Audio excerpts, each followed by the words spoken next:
Well, as you probably heard, I am from Hawaii. So, aloha. Oh no, you got to do better than that. Come on. Aloha. All right. My title slide here, Aloha and Welcome, immediately gets us into the topic of language because it's redundant. Aloha is a welcome, but just in case you weren't sure, I did put a translation. On the other hand, when I translate aloha to welcome, it really narrows what it means because there's much more to aloha than the word. So I'm going to be talking today about language. One of the things about living in the only state that is officially bilingual, we have 2 official languages, is that language becomes something you become aware of very early on. In fact, if you don't learn what mauka and makai mean, you cannot get directions. One means towards the sea, and the other means towards the mountain, and that's the way all directions are given. In this presentation, I want to get you thinking about the language we use and how it reflects our technology and ourselves. Unlike Anne's keynote yesterday, many of you came and saw that one? Yeah? Some nods? Good. She talked a lot about the future. I'm going to take us back to the past, and I want us to remember where we've been and how we've changed. No, not quite as interactive. For those of you who are here, she got the audience up and moving. I'm going to take a little different approach. In fact, an approach that has become something I've really thought about since I moved to Hawaii. I'm going to do something called talk story. Talk story is a way of communicating and getting your attention through stories. It's an island way of making meaning between people. In particular, you probably noticed the title, I'm going to talk about names, what we call ourselves, and why it might matter. So, y'all have a name tag. I'll bet it has your first name and your last name. They seem to be pretty standardized. Probably has the institution you're with and the country you're from. But think about it. Would my name tag be different if it just said Ellen? Would it be different if it said Dr. Ellen? What if it identified me as a professor? What if it said I was an e-learning designer? Each of those would cause you to look at me and make assumptions about who I am. So names do indeed matter. They establish impressions of who a person might be even before perhaps we see them. A rose by any other name may not be the same, and thus, attention to our words and names has significant impact. So how did I get, onto this particular topic to talk about today? Well, let me just tell you that when they ask you to be a keynote speaker, they don't say, would you be a keynote speaker and come here and talk about this? They kind of leave it up to you. And so I talked to a couple people who were on the committee and said, well, what were you kind of expecting me to talk about? As you probably got from my introduction, I'm a generalist. I'm interested in everything. I don't have this great specialization where people go, oh, you're such an expert on that, we want to hear about it. And they said, we've kind of heard that you might be an interesting speaker, so do what you want. It's like, ooh, okay. So what got me inspired to talk about this today? Maybe it was my name. Maybe I have a fascination with names because I have such a meaningful one. I'm actually one of those millions of Americans who actually can trace our history back to the Mayflower. Wow, long line of ancestors, not necessarily all illustrious. In fact, maybe I was named after this illustrious ancestor. Interestingly enough, she has a connection with New Orleans. She sang with the opera in France. When she married the love of her life, who was the trumpet player, they dreamed of immigrating to the New World. So she got herself transferred to the French Opera House in New Orleans. Unfortunately, I wasn't named after her. When I was young, I was told I had a voice like her, but not her name. She's a Stephanie. So Was my name like really meaningful? My mother told me she named me after her doll. Not my name, okay. Maybe I'm interested in names and language because, as you probably heard, I have an anthropology background. I did study linguistics as part of that. I learned some non-Western languages, which is a very interesting way to learn about your own language and how your views of the world impact the way you see it when you look at how somebody else sees it so differently. While this affected my thinking about this topic, it wasn't the real inspiration.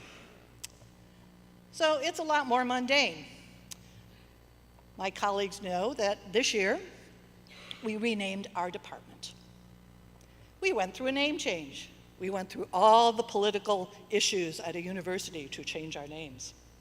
We became the Department of Learning Design and Technology, or as we have come to shorten it, LTech. Now you might be wondering why you would be interested in the story of a little department out in the middle of the Pacific changing its name. By the way, I will note that I carefully picked this map because it showed the Pacific. I will fault the people who presented earlier and had a map that we simply weren't even on. Of course, this one's a little exaggerated because I can assure you Hawaii is not quite that big, but that's okay since it needed to make the point. So the reason I'm going to talk about this is, first of all, I think it's a good story that gets us thinking about bigger issues. And it also is a chance for us to reflect a little, not just on what happened in this one department, but who we are as a discipline and as a profession. And hopefully you'll learn something and enjoy yourselves in the process. In 2 years, our department will be 50 years old. We'll be celebrating and having a grand party, and anyone who wants to come to Hawaii for a good party, 2 years.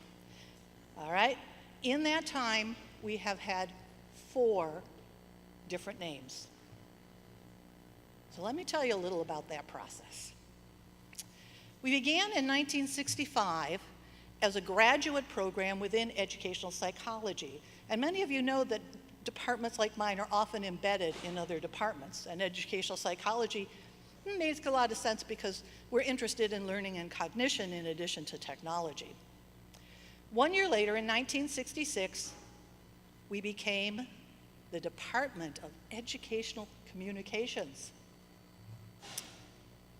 Now, I'm going to try to take you back to that time. So this is a quiz. Who knows what this is? Anyone? A projector, a film projector, right? Mm-hmm. This one's not so difficult because actually film and projectors are still around. In fact, a few movie theaters have not quite gone digital yet, and they still use very big projectors that run this stuff. Okay, the next one's a little trickier. What's this one? Film strip projector, I heard it. How many of you did not know what this was? About half the audience. For those of us who are a little bit older, you may remember that before we had the kinds of multimedia devices we're all so used to today, you would get a strip of film and often a phonograph record. And you would put the phonograph record on, and it would give a little talk, and then it would go beep, and at the beep, you turned the handle to get to the next picture. Very, very interesting technology. My last one. Oh, everybody, you're all holding your nose, right? This is what we had to do before photocopiers. This is how we made copies. This is the mimeograph machine. It used some really nasty chemicals. I think back and I go, oh, we probably all poisoned ourselves with this stuff. And it left a very strong, it made purple letters on the paper and then had a very strong smell. And when you handed them out, the kids would all be kind of going, because kids have a better sense of smell. Ooh. Photocopies really were a lot nicer. All right, so back then, what kinds of courses were we teaching? In 1967, popular topics were utilization and selection of materials, equipment operation. Some of you may have actually, if you're old enough, had to take, and you were in education, you may have actually had to take one of those courses where they taught you how to thread the film and work the film strip projector and make mimeos. Yeah. Mm-hmm. Evaluation of materials, Production of non-photographic materials. You know, they actually taught people how to use flip charts. Yeah.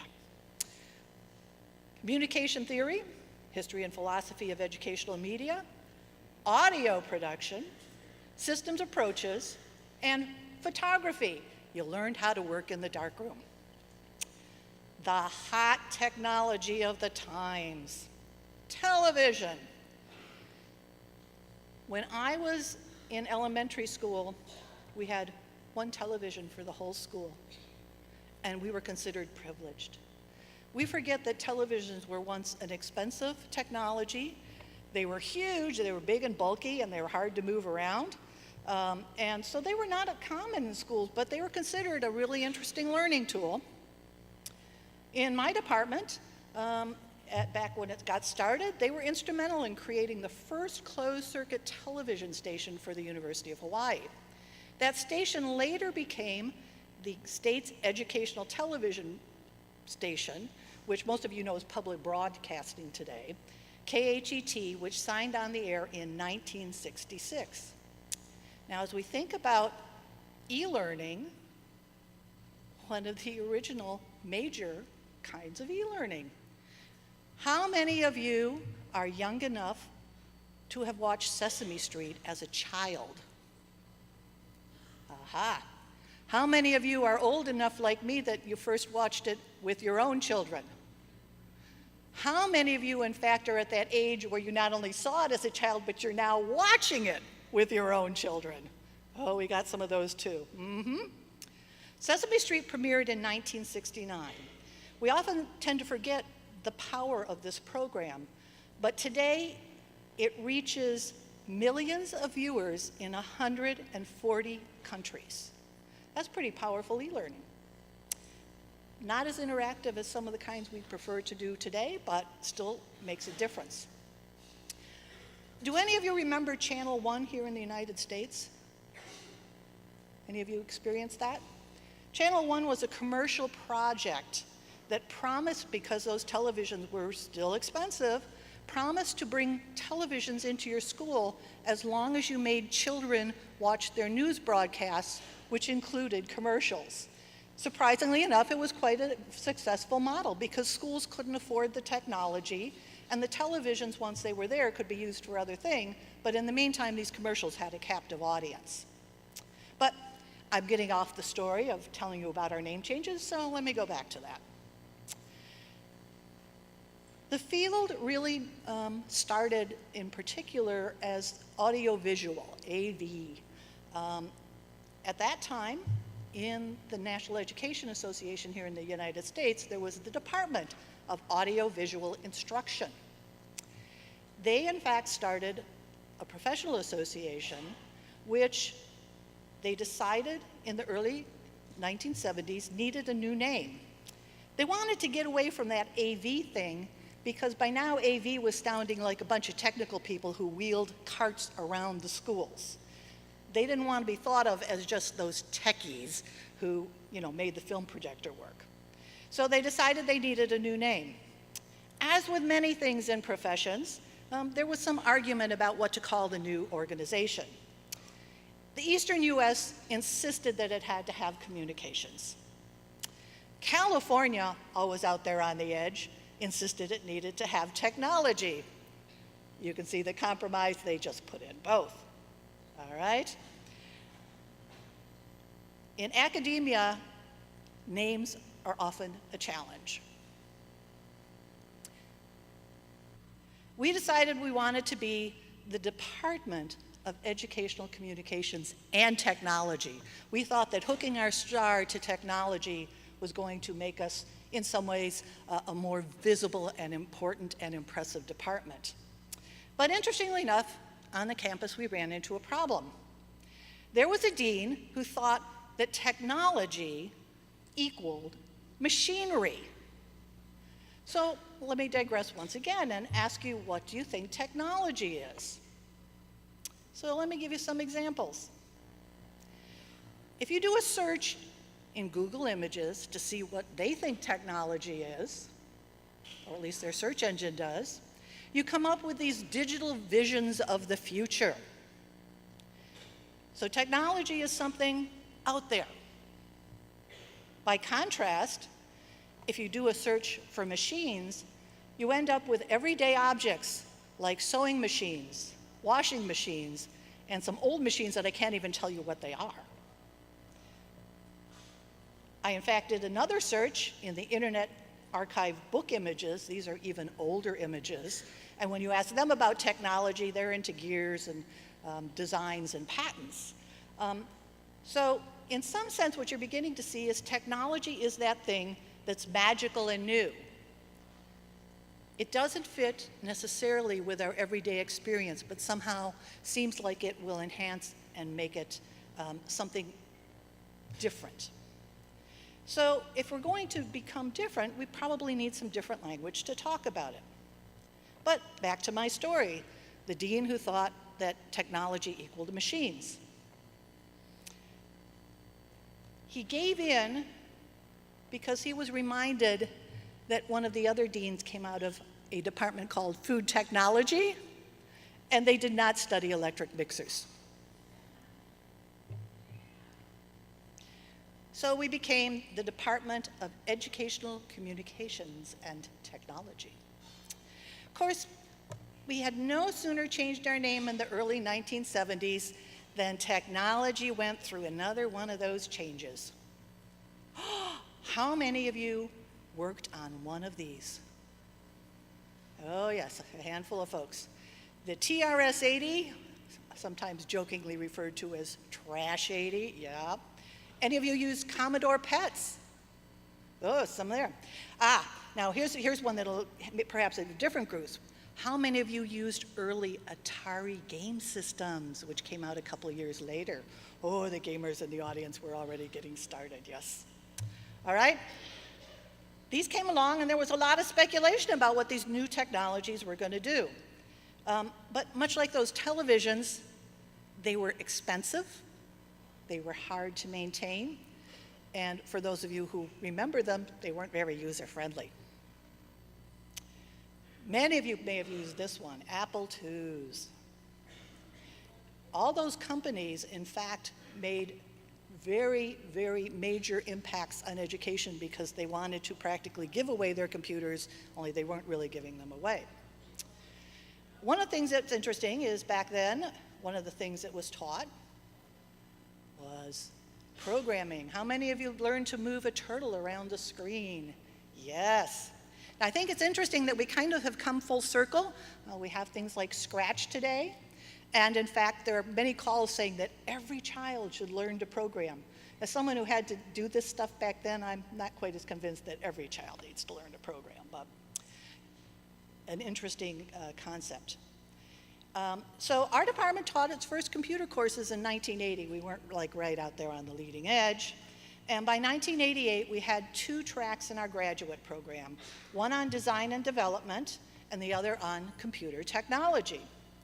There were obvious benefits to being in tune with these new technologies. So in 1988, let's change our name again. Now we became the Department of Educational Technology. And this was the name, actually, of the department when I arrived in Hawaii. It is interesting that we chose this name in 1988, but AECT, after which we had named ourselves previously, didn't get around to calling educational technology as sort of the central concept of the field until about 2007. Changing names can be quite difficult. Just as we changed our name, it changes again. This is a picture of the early internet. In 1987, the U.S. National Science Foundation made a decision to connect every university and college in the United States to this somewhat experimental network that up until this time had primarily had a couple of research universities and the military. In addition, they made a conscious effort to connect to global networks so that it would not just be something internal to the United States, but would really be a way to promote global education. It obviously did other things once everybody was connected, but really this educational piece was foundational to what was going on in the early internet. In fact, as Kurt mentioned, I worked on that project. I was a manager at Merit, and along with IBM and MCI, we put this network together. I can remember how hard it was to get a T1 line to Hawaii in those days, and you won't even believe what it cost to put that in place. We went out all over the country telling people that the internet was going to be the most amazing thing to happen to education that you have ever seen, much as people had earlier talked about television.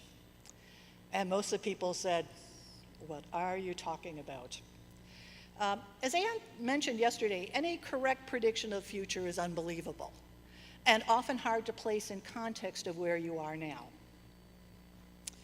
So there was a lot of skepticism, but as you know, we were right, and the internet took off.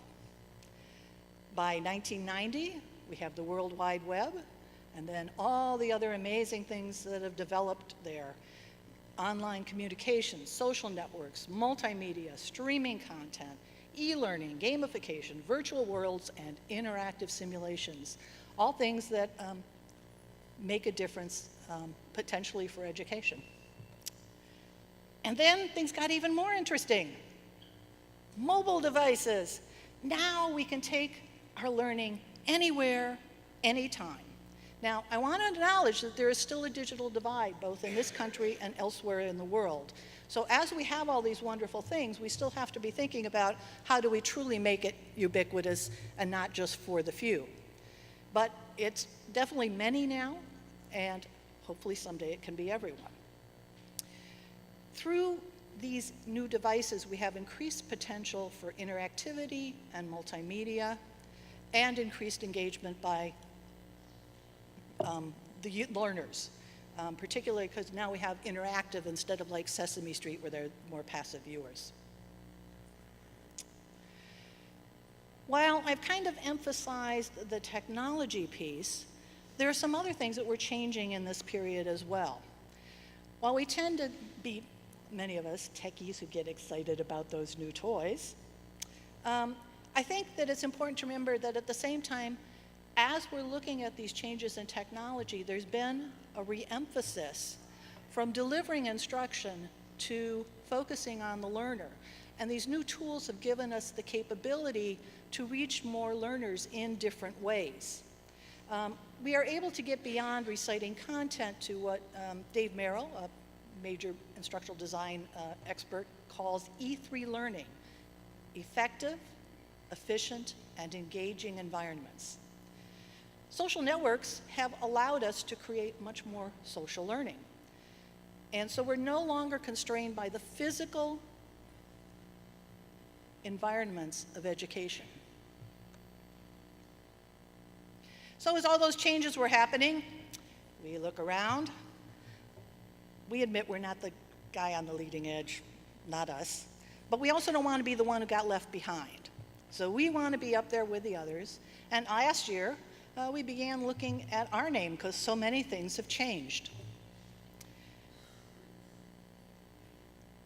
We looked around and realized that the idea of learning was really important to be in our title. So we decided that we would become the Department of Learning, Design, and Technology. So now we're not only hanging our star on technology, but we're admitting that we want that technology to enhance learning. And at the same time, we recognize that good learning happens when design makes it possible for users to go through and experience. In looking at our title, first of all, we found a report from 2010 that said there were 34 departments that still had the name Educational Technology. But when we did our own research, we discovered only 3 of them were academic departments. The rest of them were the IT departments at their university. In fact, when we mentioned this to our secretary, she said, "Oh yeah, we get calls all the time asking if we're the help desk." Oh, we wish she had mentioned that sooner. We might have thought about this name change a little bit earlier. In addition, this article looked at job announcements. Educational technology or educational technology only appeared 9 times out of 327 job postings related to our field. And in fact, instructional designer, which we often think of as kind of a common title for practitioners, was only in 27 or 8%. We have a lot of different names. So, we changed. After long discussion, we became the Department of Learning, Design, and Technology this fall. That also took some political things with the university, but they seemed amenable. So you might think, this is the real name of our department, Change. They can't figure out who they are. I think we are the field of change. I think we are the unusual ones, particularly in academia, because we are willing to consider change. We welcome it, we consider it, we study it, we use it. So there we are, over 50 years, 50 shades of meaning. Some of our colleagues think we are just confused. I mentioned earlier that we started off in educational psychology. They've been around longer than we have. Guess what?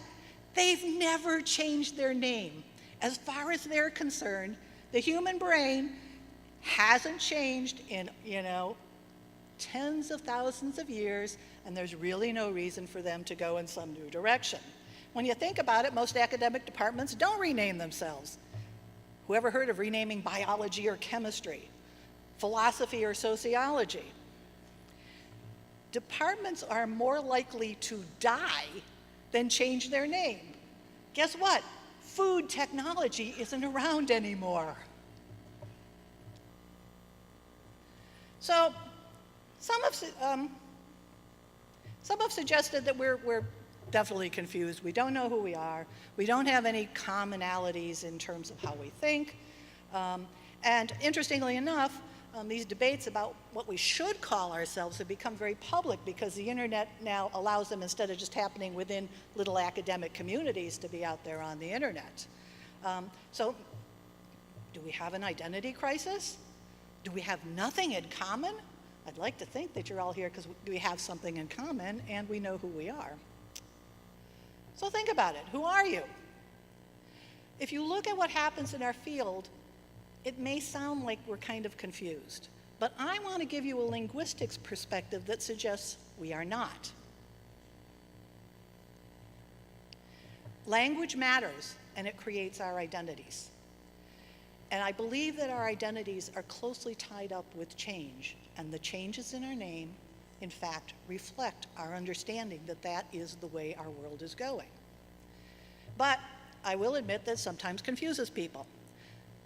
How many of you, unless you're a professor, my mother understands being a professor. She doesn't understand what I teach, but she does know what a professor does. How many of you, if you asked your mother, or if you told your mother the title of your job, would know what you did? I have to tell you, this was even funnier back when I was promoting the internet. It took my parents 7 years to figure out what I was doing out there. They had no clue about networks. All right? So just because others don't change their names, it makes us feel odd. But when we look at linguistics, it actually should make us feel better. Linguists are aware that language changes all the time, and that the changes in technology are reflected in our language and created in our language. So let me talk a few minutes about some linguistic things. Most of you are familiar with change because slang changes really quickly. How many of you are old enough to remember groovy? Yeah. So 1980s. And what happened to twerking? But our technology, in fact, has created a whole set of new worlds. By the way, are you laughing out loud at this presentation? Interestingly enough, Selfie just got itself a TV show. And we hashtag our conference. So we can see language change happening because we experience it in short bursts through slang. But other things change as well. It may interest you to know that grammar changes. Some of you may be familiar with Lynn Truss's book, Eats, Shoots, and Leaves. This is actually the children's version, and if you've never seen this one, it's got the greatest cartoons in it. All right? So this is about the serial or Oxford comma. The serial comma is the one that goes in this thing, comma, that thing, comma, and the other period. So let me give you an example. The panda eats shoots and leaves, has no commas. We think of the gentle giant out in the forest eating the bamboo. But add some commas, and we have the big bad guy. Oh my gosh, shoots and leaves, oh wow.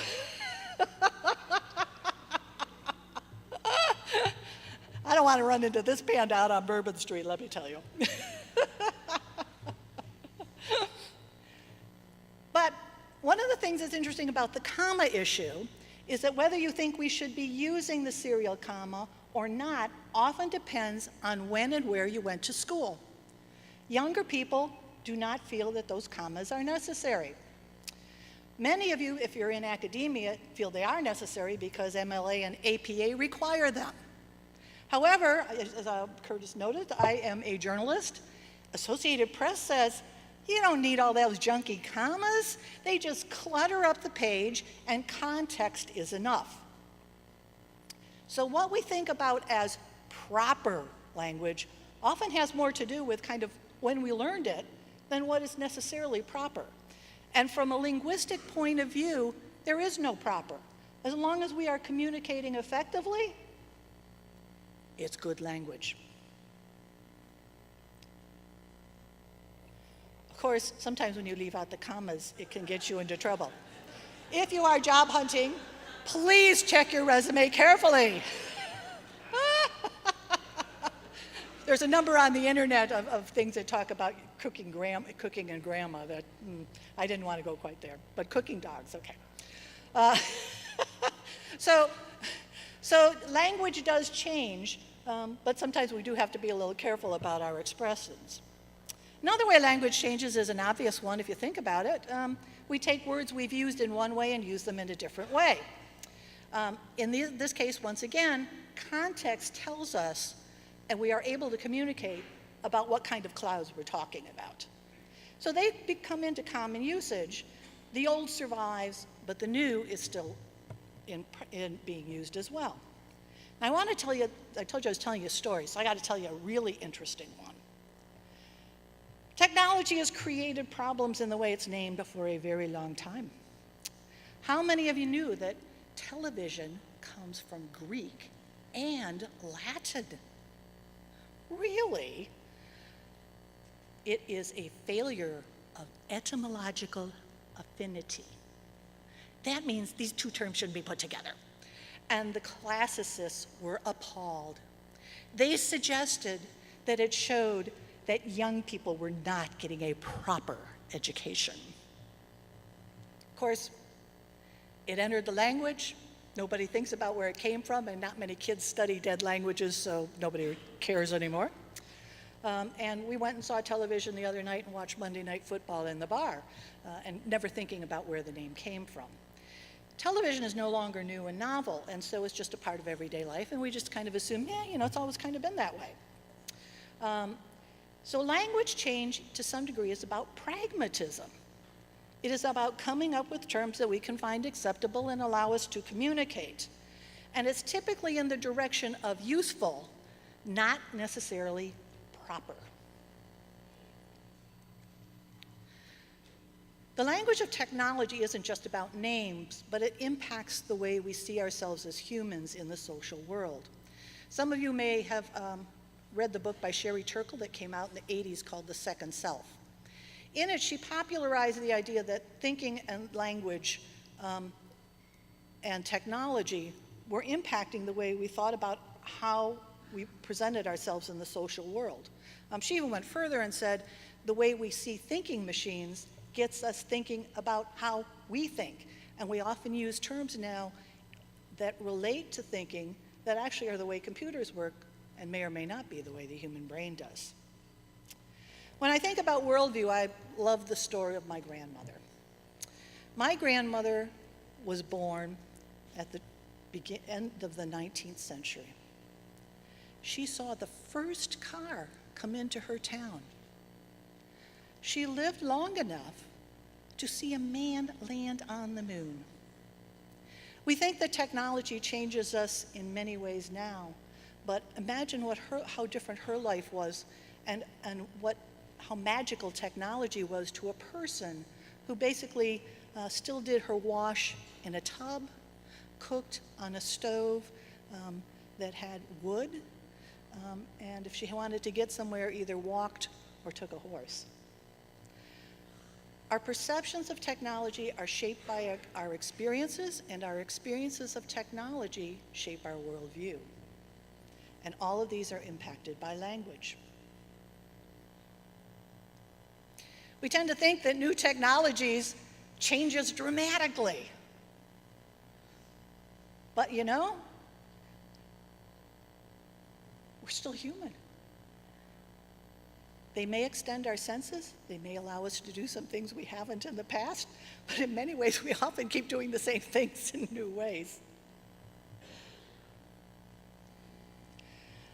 I particularly like this quote. They were talking about language and technology, and they suggested that it isn't just about naming things, but that when we give things names, we help facilitate the way others can understand them. So we set the stage in our language for new ways to use technology, and that's true in learning as well. By using a term, for example, like e-learning, we imply a whole series of things about what's possible in terms of education.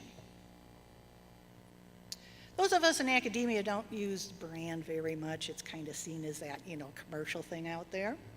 But branding is something that corporations pay millions of dollars to come up with the right name, because it does create an expectation and an identity.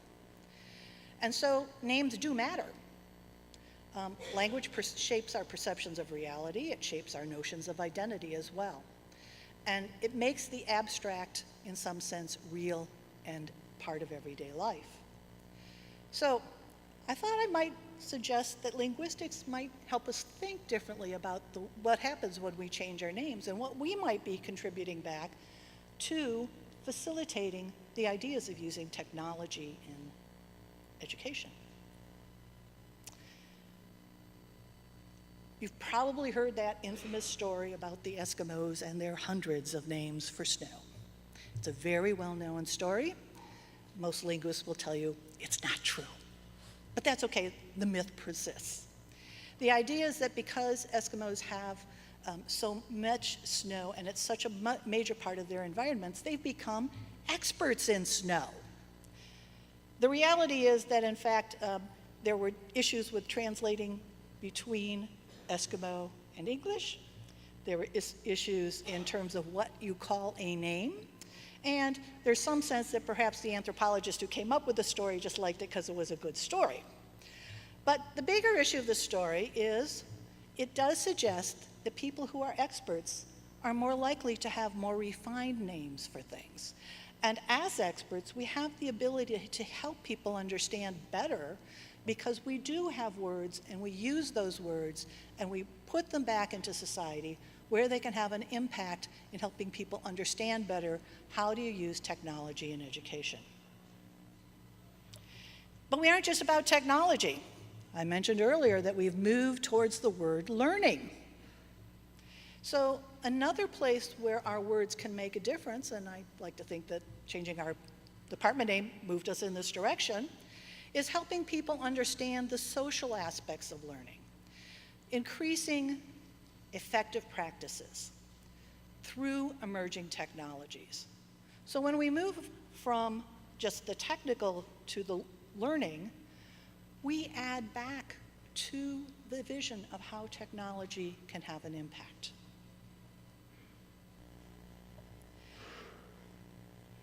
Another issue that I think we're aware of, and it's reflected again in our changing names, is that the field is continually changing. We've not only rethought learning, but I think we're beginning to rethink the teaching and designer roles as well. And most of us recognize that there are many, many pieces to it.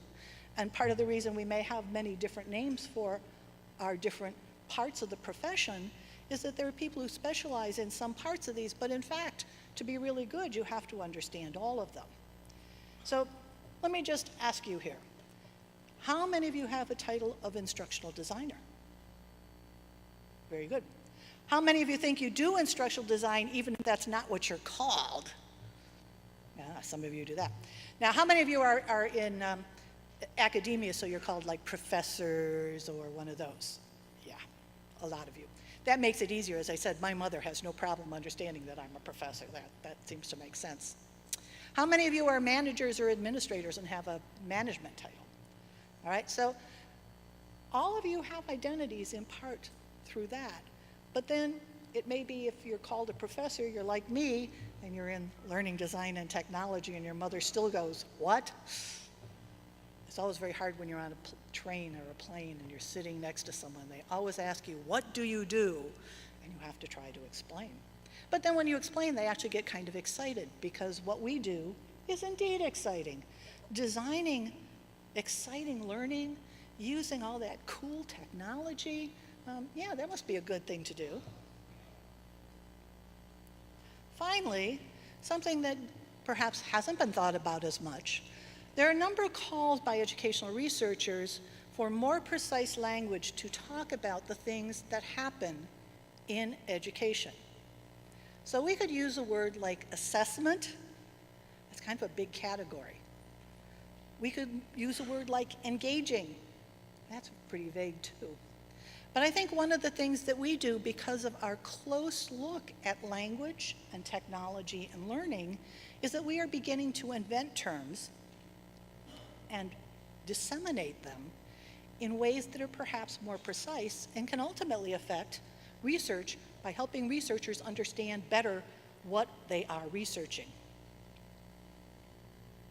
So, when we look at linguistics, we find that language does change, and that it changes both our views of the world and it changes how we can view ourselves.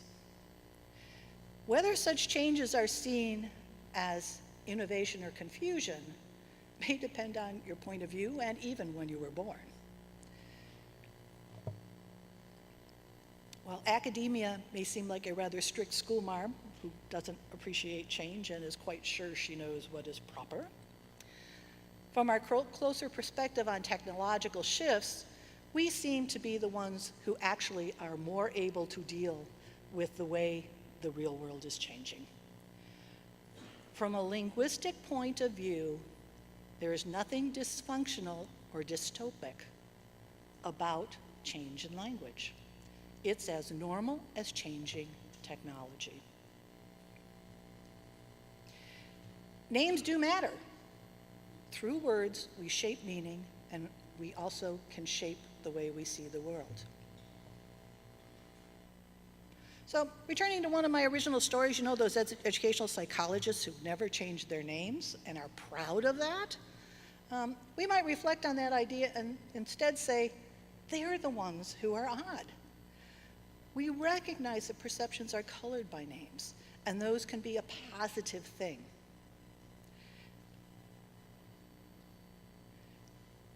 In our names, we establish who we are and establish our identity and can make a difference in the world. When we reconsider our names, we are in fact pushing language change, which happens anyway. And our new ways of understanding technology and learning are actually important to changing educational institutions. Peter Drucker, a famous management consultant, said, "The best way to predict the future is to create it." In making our name changes, we are in fact creating that future. There is no shame in being new. Mahalo. I'd like to thank you all for being here today, and I'd particularly like to thank all the folks from AACE and on the committee for making this possible, and I hope that you all have a good time while you're here in New Orleans and get to hear some more inspiring talks.